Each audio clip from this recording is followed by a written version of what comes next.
All welcome back to my channel. So ఈరోజు మా morning breakfast అయితే ఇడ్లీ పిండితోని దోశ అయితే వేసుకుంటున్నామండి. మేము ఇడ్లీ పిండితో చాలా వెరైటీస్ చేసుకోవచ్చు.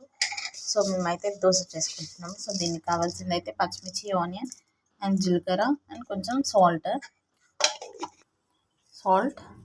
సో ఇదండి ఇడ్లీ పిండి అయితే వేసుకుంటున్నాము దాంట్లోకి. మామూలుగా ఏంటంటే దీన్ని నేను చిన్నగా ఉన్నప్పుడు దిబ్బరొట్టు అంటారు. అందుకని ఇలా పచ్చిమిర్చి, ఉల్లిగడ్డ, జీలకర్ర వేసుకుంటే చాలా బాగుంటుంది. దీంతో మనం పునుగులు కూడా వేసుకోవచ్చు. ఇలా గుంత పొంగనాలు ఎన్నైనా వేసుకోవచ్చు, చాలా బాగుంటుంది. సో ఇదండి ఇలా వేసుకోవాలి. జస్ట్ దాన్ని ఇలా ట్యాప్ చేసుకుంటే సరిపోతుంది. సో ఇదండి దీన్ని ఇప్పుడు ఉల్టా వేసుకుందాం. సో ఇదండి దోశ అయితే అయిపోయింది ఇడ్లీ పిండితోని. దీన్ని దిబ్బరొట్టు అంటారు పాతకాలం నాటి. Thank you.